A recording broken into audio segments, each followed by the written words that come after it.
بسم اللہ الرحمن الرحیم۔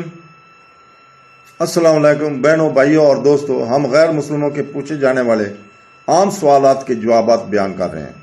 آج ہم سوال نمبر 13 کا جواب دے رہے ہیں جو عام کیا جاتا ہے غیر مسلموں کی طرف سے۔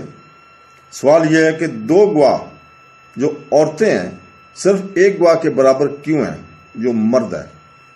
اسلام میں ایک مرد کے برابر 2 عورتوں کی گواہی کو یہ چیلنج کر رہے ہیں، جس کا جواب ہے یہ درست نہیں ہے کہ 2 خواتین گواہوں کو ہمیشہ صرف ایک مرد گواہ کے برابر سمجھا جاتا ہے۔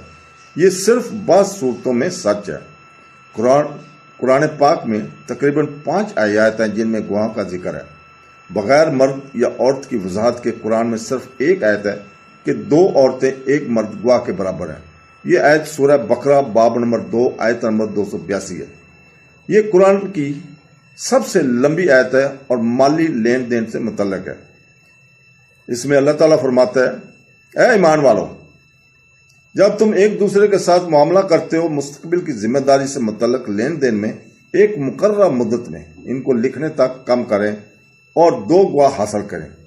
اپنے آدمیوں میں سے ایک اگر 2 آدمی نہ ہوں، پھر ایک مرد اور 2 عورتیں، جیسے کہ آپ منتخب کرتے ہیں گواہوں کے لیے، تاکہ اگر ان میں سے کوئی غلطی کر جائے دوسرا اسے یاد دلا سکتا ہے۔ قرآن کی یہ آیت صرف مالی لین دین میں متعلق نہیں ہے۔ ایسی صورتوں میں یہ مشورہ دیا جاتا ہے کہ فریقین کے درمیان تحریری طور پر معاہدہ کریں اور 2 گواہوں کو لے لیں، ترجیحاً دونوں ہی مرد ہوں۔ اگر آپ کو 2 مرد نہ ملے تو ایک مرد اور 2 عورتیں کافی ہوں گی۔ مثال کے طور پر فرض کریں کہ کوئی شخص کسی خاص بیماری کے لیے آپریشن کرانا چاہتا ہے۔ علاج کی تصدیق کے لیے وہ 2 مستند سرجنوں سے حوالہ لینے کو ترجیح دے گا۔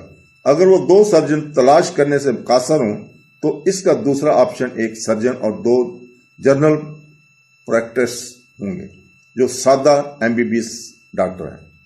اسی طرح مالی لین دین میں 2 آدمیوں کو ترجیح دی جاتی ہے۔ اسلام مردوں سے توقع کرتا ہے کہ وہ اپنے خاندان کا کفیل بنیں، کیونکہ مالی ذمہ داریاں مردوں کے کندھوں پر ہوتی ہیں۔ اس لیے توقع کی جاتی ہے کہ وہ خواتین کے مقابلے میں مالیاتی لین دین میں ماہر ہوں۔ دوسرے اختیار کے طور پر گواہ ایک مرد اور 2 عورتیں ہو سکتے ہیں، تاکہ اگر ایک عورت غلطی کرے تو دوسری اسے یاد دلائے۔ قرآن میں استعمال ہونے والا عربی لفظ تضلیل ہے، جس کا مطلب ہے الجھنا یا غلطی کرنا۔ بہت سو نے اس لفظ کا غلط ترجمہ کیا ہے۔ بھول جانا۔ اس طرح مالی لین دین واحد کیس ہے جس میں 2 خواتین گواہ ایک مرد گواہ کے برابر ہیں۔ تاہم بعض علماء کی رائے ہے کہ قتل کے مقدمہ میں گواہ پر نسوانی رویہ کا اثر بھی ہو سکتا ہے۔ ایسے حالات میں عورت مرد کے مقابلے میں زیادہ خوفزدہ ہوتی ہے۔ اس کی جذباتی حالت کی وجہ سے وہ الجھن میں پڑ سکتی ہے۔ اس لیے بعض فقہا کے نزدیک قتل کے مقدمات میں بھی 2 خواتین گواہ ایک مرد گواہ کے برابر ہیں۔ دیگر تمام معاملات میں ایک خاتون گواہ ایک مرد گواہ کے برابر ہے۔ قرآن میں تقریباً 5 آیتیں جو مرد یا عورت کی وضاحت کے لیے بغیر گواہوں کے بارے میں بتاتی ہیں۔ وراثت کی وصیت کرتے وقت 2 عادل افراد بطور گواہ ضروری ہیں۔ سورہ مائدہ کی آیت نمبر 106 میں قرآن پاک میں ارشاد فرماتا ہے اللہ تعالیٰ، اے ایمان والو، جب تم میں سے کسی کی موت قریب آ جائے، وصیت کرتے وقت آپس میں گواہ بنو۔ تو اسی طرح البقرہ سورہ البقرہ کی آیت نمبر 65 میں اللہ تعالیٰ فرماتا ہے، آپ کے اپنے 2 عادل افراد اخوت یا بحر سے اگر آپ سفر کر رہے ہوں زمین کے ذریعے اور موت کا موقع تم پر آ جائے گا۔ طلاق کے معاملے میں 2 افراد نے انصاف کیا۔ 4 گواہوں کی ضرورت ہے پاک دامن عورتوں کے خلاف الزامات کی صورت میں۔ تو دوستو، بعض علماء ایسے ہیں جن کے رائے ہے کہ ایک مرد گواہ کے برابر 2 خواتین گواہوں کا حکم تمام مقدمہ پر لاگو ہونا چاہیے۔ اس پر اتفاق نہیں کیا جا سکتا، کیونکہ قرآن کی سورہ نور باب نمبر 24 آیت نمبر 6 کی ایک خاص آیت واضح طور پر ایک عورت اور ایک مرد گواہ کے برابر بتاتی ہے، جس کا ترجمہ اللہ تعالیٰ فرماتا ہے، اور وہ لوگ جو چال شروع کرتے ہیں اپنے شریک یاد کے خلاف اور حمایت میں کوئی ثبوت نہیں، مگر ان کے تنہا ثبوت مل سکتے ہیں۔ حضرت عائشہ رضی اللہ تعالیٰ عنہ نے ایک گواہ کی حدیث بیان کی ہے۔